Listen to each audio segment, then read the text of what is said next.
Momento en el cual el tribunal... Y a partir de hoy, el balón del juicio contra el expresidente Álvaro Uribe está en manos del Tribunal Superior de Bogotá. La Procuraduría y ahora la Defensa presentaron sus alegatos, ambos, Procuraduría y defensores, pidiendo tumbar la decisión de la juez en Bogotá, la juez Heredia, que condenó a 12 años de cárcel al expresidente Álvaro Uribe.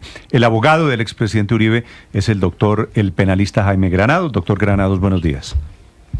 Néstor, buenos días. Saludo a ti, a la mesa y a toda la audiencia de Blue Radio. ¿Algún argumento? Estuve mirando por encima las 900 páginas, doctor Granados, que ustedes presentaron, básicamente lo mismo que alegaron ante la juez, que la grabación del expresidente Uribe desde la Corte Suprema de Justicia es ilegal, que no hubo coerción para el señor Monsalve.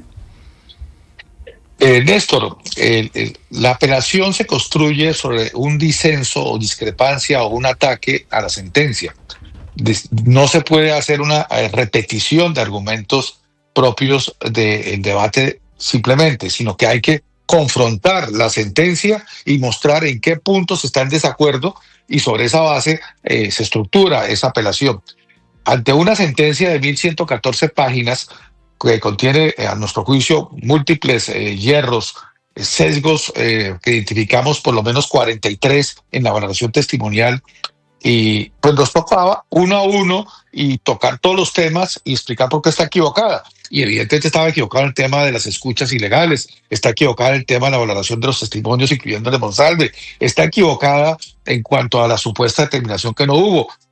Son múltiples los errores que señalamos en nuestra apelación y que son fruto pues de una visión totalmente parcializada de ella del análisis del caso, al extremo que, como podrás verlo también, incluso errores fueron de tal categoría que llegaron a hacer lo siguiente. Resulta que dijo ella, como un gran hallazgo propio de ella, que había habido un acontecimiento homérico, consistiendo en que ni más ni menos que ella había descubierto que el teléfono celular que utilizaba ella, Hilda Niño, la testigo Hilda Niño, en la cárcel del Buen Pastor, era el mismo que utilizaba Enrique Pardo Haches de La Picota cuando hablaban ambos con Diego Cadena. Lo que asumió ella, que era Diego Cadena quien les había suministrado un celular fantasma para que hablaran con él. Y resulta que la propia Fiscalía había ordenado la cancelación de interceptaciones al descubrir que ese teléfono celular era el del IMPEC, el conmutador del IMPEC. Y como conmutador del IMPEC, por supuesto, está en las cárceles.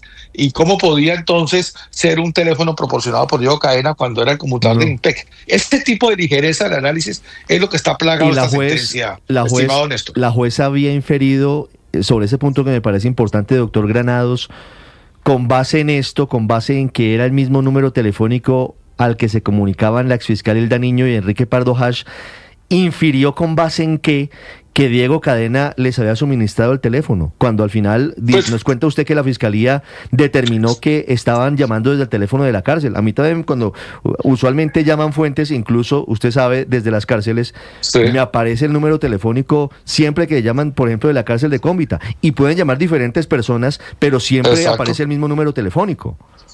Sí, porque es el computador y eso está en las cárceles. Lo que quiero mostrar con esto es la ligereza que tuvo la jueza a sacar conclusiones. Infirió ella que si era el mismo número era porque Diego Cadena le había suministrado otro número para poder tener contacto con ellas de sus arreglos ilegales, según ella. Lo que se ve claramente que no es cierto, que Diego Cadena no suministró ningún teléfono a ellos y que ese tipo de llamadas eran las que se hacían a través del conmutador del IMPEC. Con esto lo queremos llamar la atención a la opinión pública, es que una sentencia no puede cometer esos errores. Sí. Y así está plagado este fallo. Doctor Granados, lo hemos identificado una a una en nuestra apelación. Veo por lo menos 5 o 6 apartados muy fuertes. Por supuesto, las interceptaciones que ustedes consideran ilegales contra el expresidente Uribe en el expediente de Nilton Córdoba Manyoma y la teoría que trajo la juez, teoría del derecho estadounidense al caso. Está el reloj espía de Juan Guillermo Monsalve, está el rol de Diego Cadena, está la subordinación de Diego Cadena. Pero quiero preguntarle por otro punto que ustedes tocan aquí y qué tanto peso podría tener eventualmente en la decisión del tribunal. más allá de las pruebas o de rebatir estos elementos como el que usted nos está contando aquí hoy, frente a las motivaciones políticas? ¿Qué dice la apelación sobre esto, en particular sobre el preámbulo que lee la juez Sandra Heredia antes de la lectura de la sentencia?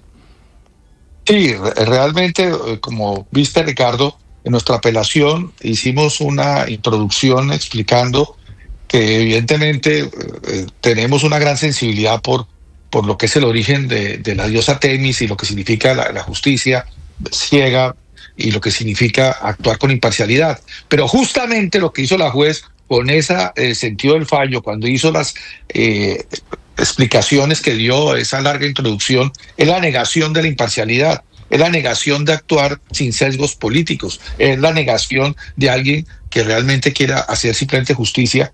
En ningún caso habíamos visto jamás una introducción de esta naturaleza. Y lo pusimos de presente desde el mismo inicio de nuestra apelación para mostrar eso que a nuestro juicio es un desvarío de parte, con todo respeto, de la señora juez. Claro, pero más allá de eso, Ricardo, intervino simplemente, es también llamar la atención en algo. Y es que un juez, cuando tiene la oportunidad ya finalmente de tomar una decisión y trae a la reconstrucción de todo lo que pasó en un juicio, debe tratar de actuar con la mayor neutralidad. Y lo que mostramos en la apelación es que esa neutralidad no se dio, sino todo el tiempo fue una decisión sesgada. Y creo que esa es la gran lectura que llega a cualquier persona que se tome el trabajo de leer estas 904 páginas. Doctor Granados, esa declaración de la juez Heredia fue inusual y yo quisiera refrescarle la memoria sobre alguna de las frases. Abro comillas: la justicia ha llegado como debe ser, serena, reflexiva, sin manipulaciones, sin arrebatos, pero también sin dilaciones. La justicia ha llegado, nadie está por encima de la ley ni por debajo de ella. Este juzgado no decide sobre un nombre, decide sobre unos hechos y esa distinción es vital. La toga no tiene género, pero sí carácter. ¿Cuál de esas expresiones de la juez es sobre la que ustedes fundamentan el señalamiento de carácter político del discurso de la juez Heredia, doctor Granados? Es todo el conjunto, María Camila, es todo el conjunto de afirmaciones en sentido del fallo totalmente inusuales. Aquí no estamos juzgando a la persona, ni a la carrera política, ni a la forma de ser de Álvaro Uribe Vélez, ni el que haya sido 2 veces expresidente, senador más votado de la historia, no. Aquí se analizan unos hechos y se establecen unas conclusiones sobre esos hechos. Y eso fue lo que aquí no ocurrió. Y pues lo que hicimos fue mostrar que desde la misma introducción de la señora juez se podía ver lo que iba a ser luego la sentencia y pasamos luego a analizar en detalle la sentencia. No se trata de polemizar, siempre hemos actuado con respeto hacia ella, pero creemos que esa introducción era totalmente fuera de lugar. No cabía en una sentencia, es más propio de un discurso, de un interés o político o académico, si se quiere, pero ciertamente no una sentencia judicial. Sí. Doctor Granados, le hago una pregunta final, le agradezco estos minutos. En realidad es una pregunta de oyentes que quiero trasladarle, que seguramente se la han hecho a usted. ¿Por qué el presidente Uribe sigue utilizando redes sociales y participando activamente en temas de carácter político si tiene una decisión judicial en contra? Recordemos, Néstor, y te agradezco la pregunta para la opinión pública, que Álvaro Uribe Vélez mantiene incólume, es decir, intacta su presunción de inocencia. Así lo ordena el artículo 7º de la Ley 906 de 2004 en desarrollo del artículo 29 de la Constitución. Es decir, hasta que no exista una sentencia en firme, ejecutoriada, se presume inocente y debe ser tratado como tal. Y toda persona inocente tiene derecho a hablar por teléfono y utilizar sus redes sociales. Así que él está haciendo lo propio de una persona que es, como es hoy, inocente. Y esperamos que luego de estudiar esta apelación, el tribunal ratifique su inocencia. Vale. Doctor Granados, muchas gracias por acompañarnos esta mañana aquí en Blue Radio. Gracias, Néstor. Adiós. Fuerte abrazo. Son las 8:11 en Mañanas Blue.